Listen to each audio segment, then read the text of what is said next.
they are, and I'm not saying that because I'm sat here, but as somebody that visits a lot of kart circuits, the marshalling team here at Trent Valley Kart Club, the best in the country, bar none, and that's why they're asked. They go on tour. It's TVKC on tour to other circuits where various other officials that operate out of here go to Clark and what have you.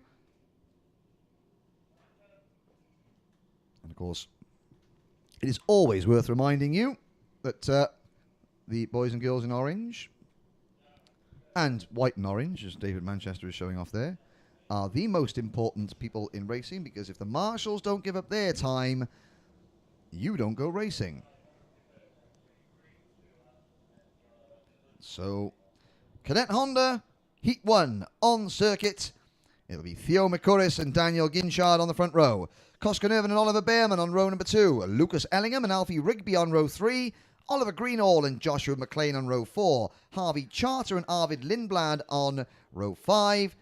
Then Oliver Gray and Archie Brown on row 6. Aston Miller and Zach Walters on row 7. Justin Brouard and Tristan Rennie on row 8. Sandro Ballesteros and Sonny Smith on row 9. Marcus Luzio and Declan Russell row 10. Kyle Casabanti and Ryan Willis row 12. And Ethan Simmons at the back of the grid on row number 13. And you'll think, well, why are they doing an extra lap? Well, it's because the Cadet Honda, the only 4-stroke class here, they have a standing start, I believe.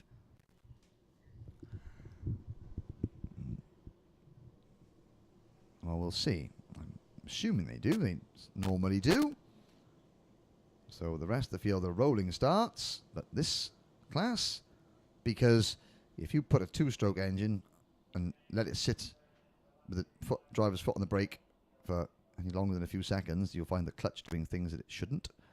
But the Honda, the 4-stroke, oh, we're going to go round again. Well, we just want to...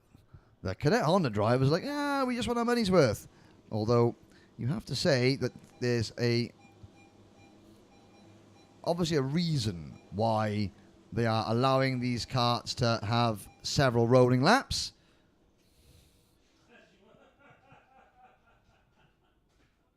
And so they obviously want to just make sure that all the karts are running cleanly. And then you will see them being brought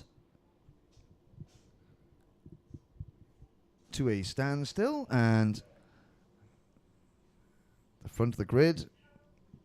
Oh, there's number 74. There is your poleman, Theo McCurris. And so this class, you can see that McCurris is a privateer driver, 2 privateers in the front row. Now, there are teams in Cadet Honda, like there are in any class, but because of the nature of the engine, it is and the fact that it's generally, not always, because there are some drivers that spend years racing Hondas, and very good drivers they are too, but a lot of people use this the first time, especially if the parents are new to karting. They think, can't go wrong with the Honda GX160. Let's start out on that until I know what to do, and then if son or daughter like it, then we can look at one of the more not fiddly, but one of the more highly strung and slightly more complex 2-strokes. But here they come. So they will line up on the grid. On the outside, you can see Daniel Ginchard. That's the Global Karting graphics kit. And then on the inside, number 74, Theo McCurris. The back, the number 69 kart of Ethan Simmons joins the 13th row. They're all looking up at that gantry. You can't see the lights on the screen. They can in the grandstands. The drivers can see as well. Looking up. When the lights go out, there's the green flag to signal that the grid is clear. And engine notes rise. Off we go. We're off and racing. All 25 drivers cleanly away, with McCurris getting the jump on Daniel Ginchard, maintaining first place. They go under the Litchfield Bridge and out onto the banking for the first time. And it is Ginchard who muscles McCurris a little bit wide there on the banking. McCurris dropping down to 4th or 5th place. Oliver Behrman in the number 2 kart finding his way into second place. And behind Behrman, that looks like Koskun Irfan in the number 12, who is working as he did in qualifying with his Virtus Motorsport teammate. And there's Behrman, followed by Irfan, calmly taking the lead. And Ginchard knows this is not the time to fight. He can just slot in behind them and try and work with them, because he's got Mikuris right behind him, who's going to try and work the same ultimate goal of pulling away from as many of their rivals as possible and then settling it amongst the smallest group possible in the last couple of laps. But it's Behrman, Irfan, then Ginchard, Mikuris, and at the back of that 5-strong lead train, that is the number 38 BRK kart of Alfie Rigby. And so the BRK team, still a force to be reckoned with. A couple of years ago in all cadet classes, they were 2014 maybe, was it, when the likes of Mark Kimber and names who escape me at this precise moment, where BRK were the British champions, British Racing Karts. That's Chris Hawes' team. But up the front, so that's Alfie Rigby at the back of that lead group in number 38 for the BRK team. But up the front, it's the two Virtus Motorsport karts of Behrman and Irfan. And Virtus Motorsport, second-year team, being run by ex-driver Lewis Hall, with assistance from the Behrman family, but also assistance from Billy Munger, who is a driver coach for some of the Virtus drivers, and still in and around the paddock, many Billy Whiz visor stickers and kart stickers. And I'm not sure if Billy's going to be here this weekend, hopefully, but he has come back from his dreadful accident to carry on coaching the kids in a class that he used to race in. And two of the drivers that he has helped coach are running 1-2. Behrman and Irfan, with Ginchard in third. 7 minutes to go. Into the second hairpin they come. Now Irfan, Koskun Irfan, who is only a second-year full-time driver. I believe he was, he still must be 9, 10 at the most, Koskun Irfan. So a lot of time to go. Behrman is in his third or fourth year as a cadet, and you can stay in cadets until the year of your 13th birthday, I believe. And of course, Oliver Behrman is, he's quite slight. He's going to have a growth spurt at some point, but it hasn't happened yet. And so while you're too light to go into a more powerful class, then you stick to what you know. And Behrman, second in last year's British Championship, thus the number 2 on his kart. Looking to go P1 this year as Alfie Rigby passes Daniel Ginchard as Behrman 108.240, new fastest lap. And Irfan still faithfully pushing his teammate along. Ginchard in third, Rigby. So it's Mikuris in third, then Rigby and Ginchard. Josh McLean in the number 76 kart is sixth, then Oliver Greenall and the number 7 of Archie Brown next in line. And the tactics that Behrman and Irfan have been using is working, because they have now pulled out over a second on Theo Mikuris, who was unable to follow them. And now the problem that they've got, the third, fourth, and fifth place drivers, Mikuris, Rigby, and Ginchard, is that they're out of the slipstream. So no matter how hard Theo Mikuris gets his head down behind that steering wheel, he is not going to pick up a slipstream from the two drivers in front. He now has to rely on Alfie Rigby pushing him along. And Rigby was able to do it on that last lap, and the gap remains at 1 second. But whilst Irfan and Behrman are working so well together, I don't think, well, we've still got just under 5 minutes to go, so anything is possible. But certainly at the moment, Behrman and Irfan are working extremely well as they head into the second hairpin and out. And you can see the Cadet Honda's using far less curb on the outside than some of the other classes. And why make the lap longer for yourself when you've got a kart that isn't as powerful as a lot of the others and pokey? Awful lot of low end in these Hondas, but that's why you've got to keep it smooth through the corners.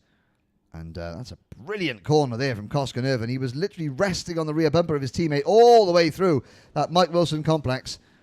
And the result is that actually they've lost ground to Theo Makuris, who's now just 0.7 of a second back. No, sorry, 1.3 second back. They've gained ground. It's 700ths back from Beerman to Irfan. But Makuris has got Rigby and Ginchard for company. In fact, well, he's only got Rigby for company now because Ginchard is fading a little bit. Fastest lap of the race goes to Aston Miller, privateer driver.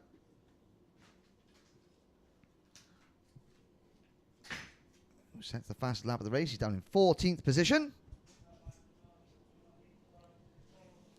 With 3.5 minutes to go, still Oliver Beerman leading and looking untroubled.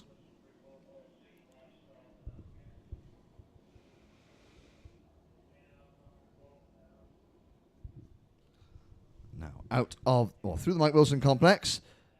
Well, Makuris was a shade faster than Beerman last time around, but the gap still 1.2 seconds.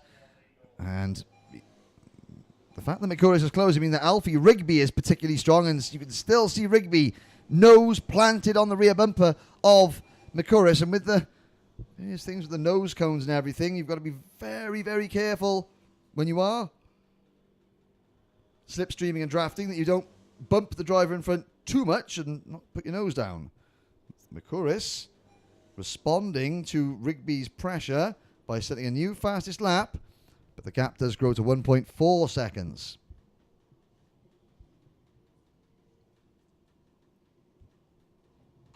Beerman, a little bit wide there was Oliver Beerman coming out of the second hairpin.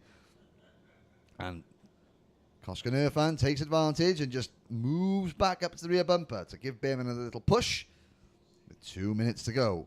The question remains, will Koskan Irfan try a move, or will he sit and settle for a 1-2 for the team with his teammate in 1 and him in 2? Well, at the moment they can't really relax because Makuris and Rigby are still pushing on. They're losing a 10th or 2 a lap, but that's not a lot when you consider just how much the two Virtus Motorsport drivers are drafting together.